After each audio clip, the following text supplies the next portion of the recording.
போகும் அப்படின்னு சொல்லி போட்டிருக்கிறத பார்க்குறோம். இங்கே பாருங்கள், 66ஆம் அதிகாரத்தில் 13வது வசனத்தில் ஆண்டவருடைய ஒரு வார்த்தை இருக்குது. அதுதான் நம்ம இன்றைக்கி தியானத்துக்கு எடுத்துருக்குறோம். 66ஆம் அதிகாரம் 13வது வசனம், ஒருவனை அவன் தாய் தேற்றுவது போல நான் உங்களை தேற்றுவேன் அப்படின்னு சொல்லி ஆண்டவர் அங்கே சொல்லுகிறார். அப்போ தேவனுடைய பிள்ளைகளாகிய நாம் இந்த வசனத்தை இந்த 66ஆம் அதிகாரத்தில் ஆண்டவர் சொல்லும்போது அந்த ஜனங்களுடைய நிலவரம் எப்படி இருந்துச்சு, ஏன் இந்த வார்த்தையை அங்கே அவர் சொல்லுகிறார் அப்படின்னு வாசித்து பார்த்தோம்னா, அந்த ஜனங்களுடைய நிலவரம் ரொம்ப என்ன செஞ்சிச்சுன்னா பரிதாபமான சூழ்நிலைகளாக இருந்துச்சு. அதை வச்சு தான் இந்த வார்த்தையை ஆண்டவர் சொல்கிறாரு. நீங்கள் என்ன செய்வீங்கன்னா தொடர்ந்து வேதனைகளை அனுபவிக்கிறீங்க. ஏன் தேற்றப்படுவீர்கள் அல்லது நான் உங்களை தேற்றுவேன்னு சொல்கிறாருன்னா, தொடர்ந்து வேதனைகளை அனுபவிக்கிறீங்க, வேதனைக்கு ஒரு முடிவே இல்லை அப்படின்னு சொல்லி நீங்கள் புலம்புறீங்க. அப்போ தான் ஆண்டவர் சொல்கிறாரு, என்னால் உங்கள் வாழ்க்கையில் ஒரு வேதனை வருது அப்படின்னா அந்த வேதனை என்ன செய்யும், ஏதோ ஒரு சந்தோஷமான காரியத்தை கொடுக்கும். அல்லது நீங்களாக சில வேதனைகளை தேடி போய் என்ன செய்கிறீங்க, பிடிச்சிக்கிறீங்க. அல்லது நீங்களாக சில வேதனைகளில் என்ன செஞ்சுக்கிறீங்க, மாட்டிக்கிறீங்க. அப்படிப்பட்ட வேதனைகளில் தேவன் உங்களை விடுதலை ஆக்குகிறார், ஆனால் அதில் நன்மை கிடைக்காது. ஆனால் தேவனிடத்துலேருந்து ஒரு வேதனை வருதுன்னு வைங்களேன், தேவன் ஒரு வேதனையை அனுமதிச்சிருக்கிறார். அல்லது இயற்கையாக ஒரு வேதனை வருது, இயற்கையாக ஒரு சூழ்நிலையில் நமக்கு எதிர்பார்க்கல, இயற்கையாகவே ஒரு மாற்றம் வருது, இயற்கையாகவே ஒரு வாழ்க்கையில் ஒரு பெரிய வலி, தாங்க முடியாத வேதனை வருது அப்படின்னா நமக்கு ஒரு நிச்சயம் இருக்கணும், ஆண்டவர் ஏதோ ஒரு காரியத்தை நமக்கு ஈவா தரப்போகிறார் அல்லது பரிசா தரப்போகிறார். அதை தான் இங்கே பார்த்தீங்கன்னா ஆண்டவர் சொல்கிறாரு, உங்களுக்கு பிரசவ வேதனையை போல் ஒரு வேதனை வருகிறது. 7ஆம் வசனத்தில் சொல்கிறாரு. அந்த பிரசவ வேதனை ஏன் வருதுன்னா, ஒரு புது காரியம் என்ன செய்ய போகுது, உங்களுக்கு கிடைக்க போகுது. அதனால தான் பிரசவ வேதனை வருது. அப்போ அதே போல் தான் உங்கள் வாழ்க்கையில் சில நேரத்தில் ஆண்டவர் நீங்கள் விரும்பாத சூழ்நிலைகளில் நடக்கும்படி அனுமதிக்கிறார். அப்படின்னா நமக்குள்ள ஒன்று நிச்சயம் இருக்கணும், ஆண்டவர் ஏதோ ஒரு காரியத்தில் நமக்கு ஒரு நன்மையை செய்ய போகிறார். அப்போ தான் ஆண்டவர் சொல்கிறாரு, ஒரு பிரசவ வேதனைப்படுகிற ஒரு பெண் எப்படி ஒரு அதிசயமான ஒரு குழந்தையை பார்த்த உடனே அவங்க சந்தோஷப்படுகிறார்களோ, அதே போல் நீங்கள் வேதனையை என்னால் சந்திக்கிறீங்க அல்லது நான் அனுமதித்ததுனால சந்திக்கிறீங்க. இந்த வேதனை உங்களுக்கு வந்தால் அடுத்து ஒரு புது காரியம் நடக்கும் அப்படின்ற ஒரு சூழ்நிலைகளுக்கு ஆண்டவர் அனுமதிக்கும் போது வேதத்தில் போட்டிருக்கிறாரு, நீங்கள் என்ன செய்வீங்க, அதுக்கப்புறம் நிரந்தர சந்தோஷத்தை பார்ப்பீங்க. அப்போ தேவனுடைய பிள்ளைகளாகிய நீங்களும் நானும் தேற்றப்பட வேண்டும் அப்படின்னு ஆண்டவர் விரும்புகிறார். தேற்றப்பட வேண்டும். அதே நேரத்தில் நாம் என்ன செய்யணும், ஒரு புதிய சந்தோஷத்தை ஒவ்வொரு நாளும் அனுபவிக்கணும். புதிய சந்தோஷத்தை ஒவ்வொரு நாளும் அனுபவிக்கணும். பார்த்தீங்கன்னா ஒரு குழந்தை பிறந்த உடனே ஏன் ஒரு வேதனை வருது அப்படின்னா, இது வரைக்கும் நானாக கஷ்டப்பட்டுக்கிட்டு இருந்தேன், இப்போ என் கூட சேர்ந்து கை கொடுக்கறதுக்கு ஒரு ஆள் ஆண்டவர் என்ன செய்கிறார், கொடுக்குறார். அப்போ நம்ம வாழ்க்கையில் ஒரு வேதனை வந்த உடனே ஆண்டவர் என்ன செய்கிறாருன்னா, இனிமேல் இந்த வேதனையை நம்ம தாங்கிக் கொள்வதற்கு ஒரு பலனுள்ள இன்னொரு சக்தியை உருவாக்குகிறார், அல்லது ஒரு அதிசயத்தை ஆண்டவர் என்ன செய்கிறார். அது மாத்திரமல்ல, இந்த வேதனை நிமித்தம் ஆண்டவர் ஒரு புதிய குழந்தையை கொடுக்கறது மட்டுமல்ல, அந்த குழந்தை வளர வளர நமக்கு வயசு குறையும் போது அந்த குழந்தை நம்மளை என்ன செய்யுது, கடைசியில் ஆதரிக்குது. இதைத்தான் ஆண்டவருடைய திட்டம். அப்போ சில நேரத்தில் நாம் அனுபவிக்கிற தற்காலிகமான துன்பங்கள், பைபிளில் போட்டிருக்கு, அதி சீக்கிரத்தில் நீங்கக்கூடிய உபத்திரவங்கள் ஒரு நித்திய மகிமையை நமக்கு என்ன செய்யுமா, தருமா. அதே போல தான் தேவனுடைய பிள்ளைகளாகிய நானும் நீங்களும் ஆண்டவர் தேற்ற வேண்டும் என்று நினைக்கிறார். தேற்ற வேண்டும் என்று நினைக்கும் போது நாம் எதிர்பார்க்காத சில வேதனைகள் நம்ம வாழ்க்கையில் வரும்போது நாம் என்ன செஞ்சிடறோம், ஆமாம், நம்ம வேதனையை மட்டுமே பார்க்க ஆரம்பிச்சிடறோம். அந்த வேதனை ஒரு முடிவுக்கு வரும். அந்த வேதனை முடிவுக்கு வரும். எப்படி ஒரு குழந்தை பெறுவதற்கு 9 மாதம் 10 மாதம்னு கர்த்தர் தீர்மானிச்சிருக்கிறாரோ, அதே போல் நம்முடைய வாழ்க்கையிலையும் ஒரு வேதனைக்கு என்ன செய்கிறார், காலங்களை தீர்மானிச்சிருக்கிறார். எந்த வேதனைக்குமே கர்த்தரிடத்துலேருந்து வருகிற எந்த ஒரு வேதனைக்குமே காலங்கள் என்ன செய்யுதுன்னா தீர்மானிக்கப்படுகிறது. காலங்கள் தீர்மானிக்கப்படுகிறது. அதனுடைய முடிவு என்ன அப்படின்னா, நமக்கு ஒரு சந்தோஷமான செய்திகள், சந்தோஷமான காரியங்கள் நடக்கும் அப்படின்றது தான் அந்த 7ஆம் வசனத்தில் ஆண்டவர் சொல்லுகிறார். 66ஆம் அதிகாரம் 7ஆம் வசனத்தில். அடுத்து பார்த்தீங்கன்னா 10ஆம் வசனத்தில் சொல்லும்போது சொல்கிறாரு, 10ஆம் வசனத்தில், எருசலேமை நேசிக்கிற நீங்கள் எல்லாரும் அவளோட கூட சந்தோஷப்பட்டு அவளை குறித்து களி கூறுங்கள், அவள் நிமித்தம் துக்கித்திருந்த நீங்கள் எல்லாரும் அவளோட கூட மகிழுங்கள் அப்படின்னு போட்டிருக்கிறார். அப்படின்னா என்னன்னா, நீங்க தேற்றப்படும் போது யாரெல்லாம் உங்க மேல அன்பு வச்சு உங்க வாழ்க்கையில் இந்த கஷ்டம்லாம் இருக்குதே அப்படின்னு சொல்லி வருத்தப்பட்டாங்களோ அவர்களுக்கும் தேவன் என்ன செய்யறாராம்? ஆறுதலை கொடுக்கிறாராம். அப்ப ஆண்டவரிடத்துல வந்து அதிசயம் நடக்கும்போது நம்மை நேசிக்கிறவங்களுக்கும் அது என்ன செய்யணும்? சந்தோஷத்தை கொடுக்கும். ஆண்டவர் நம்மை தேற்றும் போது அது என்ன செய்யும் அப்படின்னா, நம்மளை சுற்றிலும் இருக்கிறவங்களுக்கு அது ஆசீர்வாதமா மாறும். பேதுரு மீன் பிடிக்கிறாரு, பைபிள் போட்டிருக்கு. அந்த மீன் பிடிச்சு அவர் என்ன செஞ்சாருன்னா, அவர் படகுல மட்டுமல்ல மற்றவங்க படகுலையும் நிரம்புகிற அளவுக்கு என்ன செஞ்சிச்சு? அதிசயம் நடந்துச்சு.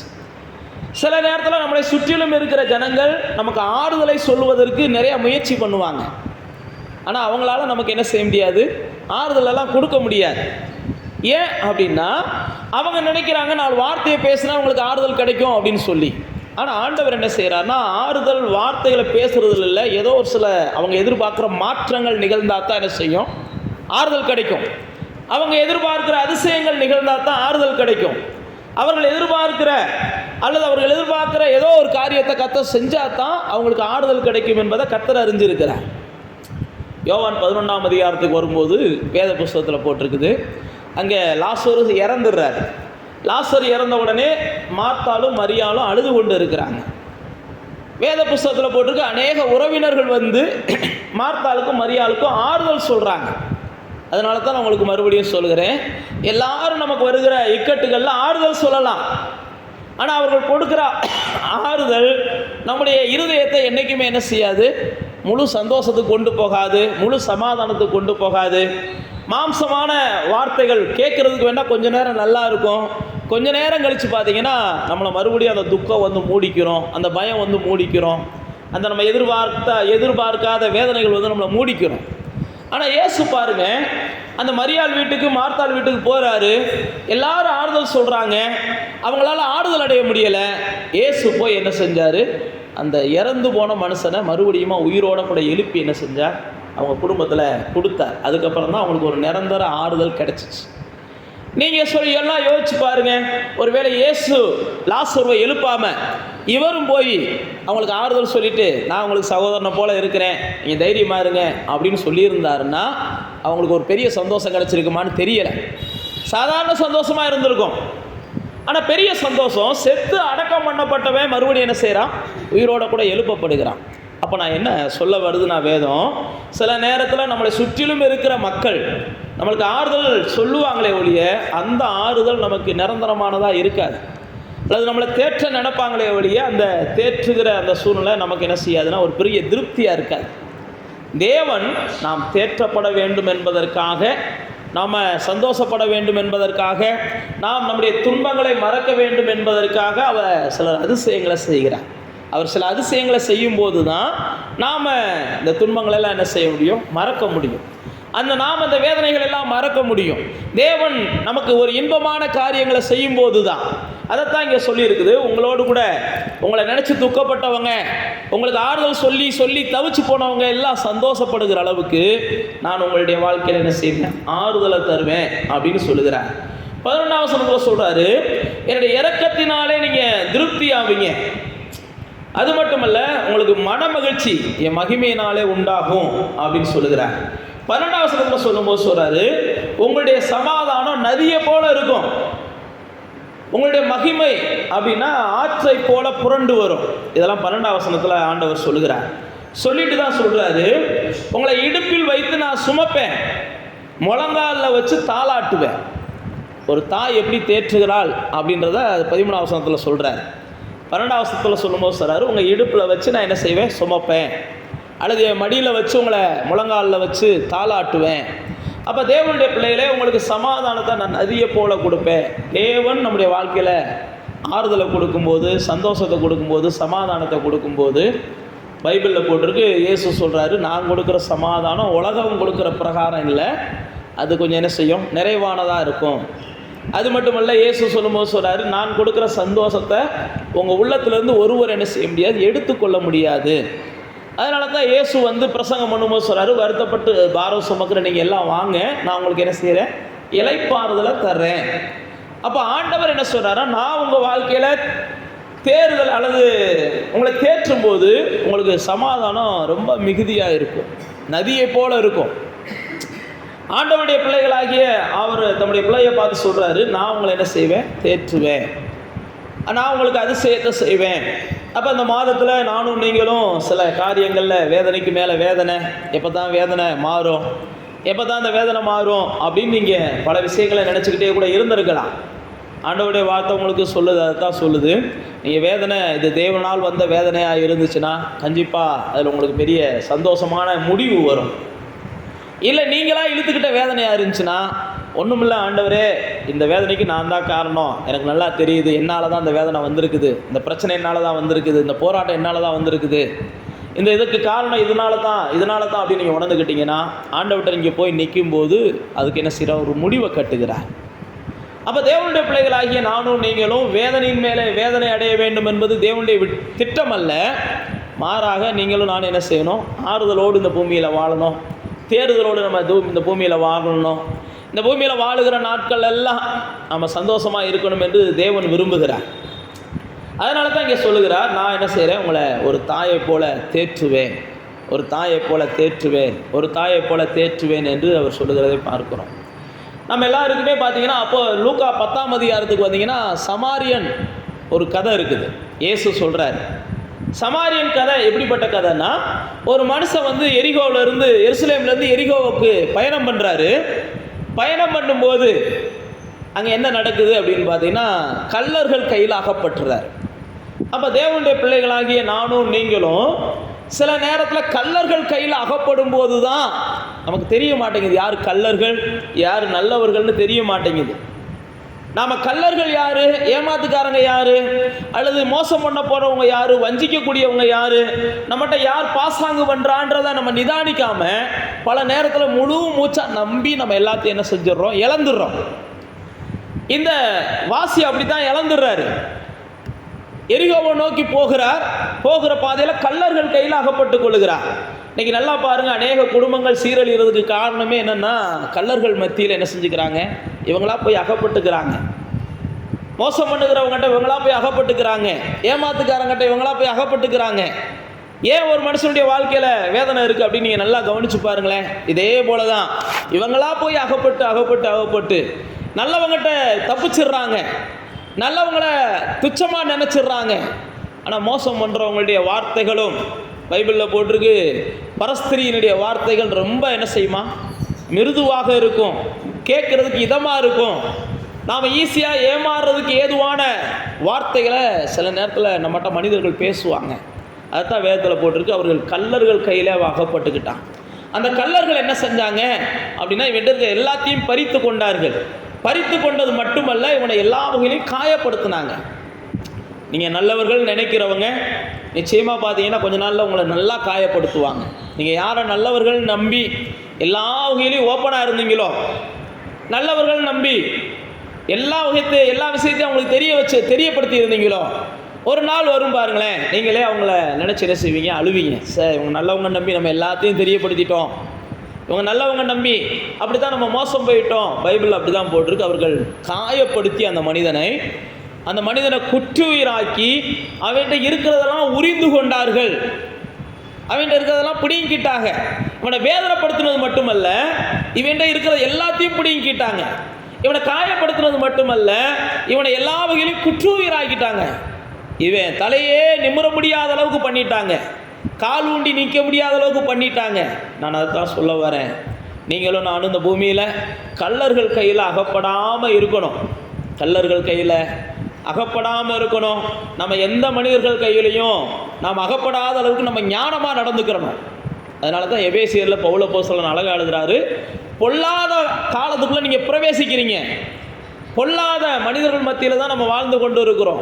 இயேசுவே அதான் சொல்கிறார், பொல்லாதவர்களாகிய நீங்கள் அப்படின்னு சொல்கிறாரு. யோவான் சொல்லும்போது சொல்கிறாரு, உலகம் முழுவதும் பொல்லாங்கனுக்குள்ளே வந்துருச்சுன்றார். வேத புஸ்தகத்தில் பார்த்தீங்கன்னா உணர்வு உள்ளவன் ஒருவனும் இல்லை. தேவன் தேடுகிறாரா? உணர்வு உள்ளவங்க யாரும் இல்லையா? அப்போ நீங்களும் நானும் ஒரு கடைசி காலம் என்பது பைபிள் பிரகாரம் கொடிய காலம்.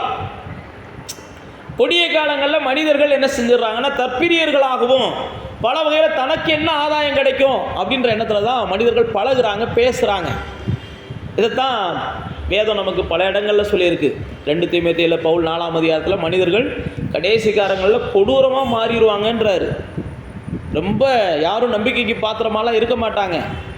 நம்பிக்கைக்கு பாத்திரமா அவங்க இருப்பாங்க இவங்க இருப்பாங்கன்னு நம்ம நம்புறது நம்முடைய ஏமாளித்தனம். அதனால தான் பவுல் அப்போஸ்தலன் எபேசியருக்கு எழுதும்போது சொல்கிறாரு, காலம் பொல்லாத காலம், நீ காலத்தை பிரயோஜனப்படுத்திக்கிறோம்னா கொஞ்சம் ஞானம் உள்ளவர்களைப் போல என்ன செய்யுங்க, நடந்து கொள்ளுங்க. இந்த காலத்தில் நீங்கள் வாழணும் அப்படின்னா நீங்கள் ஞானம் உள்ளவர்களைப் போல நடந்து கொள்ளுங்க. இந்த காலத்தில் நீங்கள் வாழணும் அப்படின்னா புத்தியுள்ளவர்களாக நீங்கள் வாழ்வதற்கு முயற்சி பண்ணுங்க அப்படின்னு சொல்லுகிறார். அப்போ தேவனுடைய பிள்ளைகளே, அந்த கள்ளர்கள் கையிலே அகப்பட்டவன் எல்லாத்தையும் இழந்துடுறான். எல்லாத்தையும் இழந்த உடனே பைபிளில் போட்டிருக்கு, அவனை ஆற்றுவதற்கு, தேற்றுவதற்கு, அவனுக்கு கை கொடுப்பதற்கு வேதத்தில் போட்டிருக்கு. அவர்கள் ஆசாரியர்கள் கடந்து போகிறாங்க, யாரும் அவனுக்கு உதவி செய்யலை. அடுத்து போட்டிருக்கு, லேவியர்கள் கடந்து போகிறாங்க, அவங்களும் யாரும் உதவி செய்யலை. அந்த வழியாக வந்த சமாரியன் அந்த மனுஷனுடைய நிலைமையை பார்க்குறான்.